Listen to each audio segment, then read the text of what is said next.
नमस्कार दोस्तों, मैं doctor Sandeep Yadav, joint replacement and arthroscopy surgeon Jaipur. दोस्तों, आज हम बात करेंगे कि पार्शियल नी रिप्लेसमेंट के बाद ऐसी क्या-क्या एक्टिविटी हैं जो आप कर सकते हैं या कौन सी ऐसी एक्टिविटी हैं जो आप नहीं कर सकते।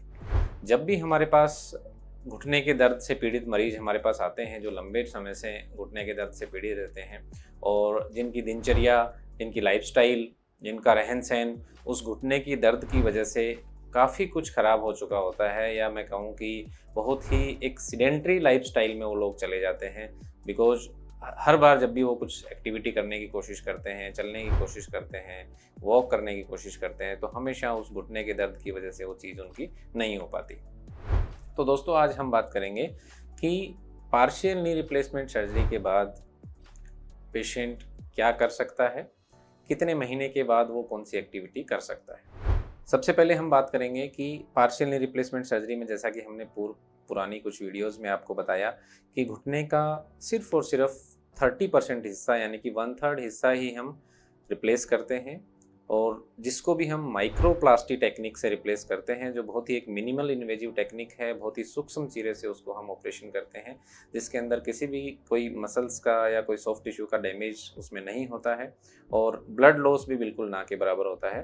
तो इस वजह से जो माइक्रोप्लास्टी टेक्निक से हम एक स्पेशल टेक्निक से जो ऑपरेशंस करते हैं, इसके फ़ायदे मरीज़ को उतने ही ज़्यादा मिलते हैं। इसकी रिकवरी बहुत ही फ़ास्ट होती है। मरीज़ डे 1 कुछ घंटों के बाद ही मरीज़ चलना फिरना शुरू कर देता है। कुछ दिन मैं कहूँ कि 2 या 4 दिन तक मरीज़ को वॉकर की या सपोर्ट की ज़रूरत होती है। उसके बाद वो बिना किसी सहारे के 5वें दिन, जब तीसरे या चौथे दिन, या कुछ मरीज़ 5वें दिन अपना जो सपोर्ट है, वॉकर है या स्टिक है, वो छोड़ देते हैं और बिना किसी सहारे के चलना शुरू कर देते हैं।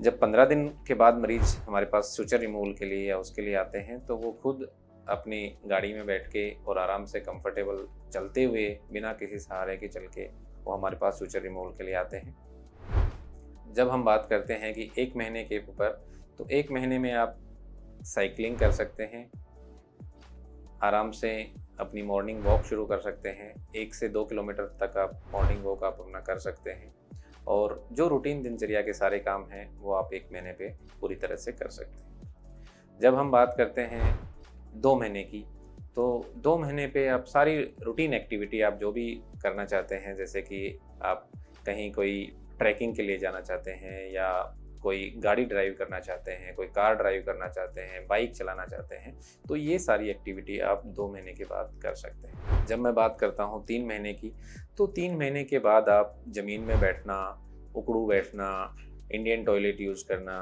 या फिर हल्का-फुल्का जो जॉगिंग है वो भी आप कर सकते हैं। और जो सारी एक्टिविटी, जो ख़ासकर अपने रूरल एरियाज़ में ये हमेशा एक कंसर्न रहता है कि ऑपरेशन के बाद हम ज़मीन पर नहीं बैठ पाएँगे, या आलती-पालती मार के नहीं बैठ पाएँगे, या उकड़ू नहीं बैठ पाएँगे।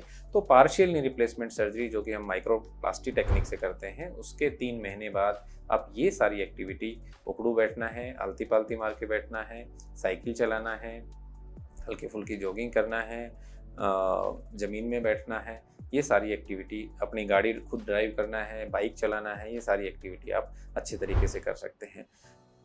कुछ महीने के बाद, यदि मैं कहूँ कि 6 महीने के बाद, एक ऐसा टाइम आता है जब ऑलमोस्ट आप इस सर्जरी को भूल जाते हैं।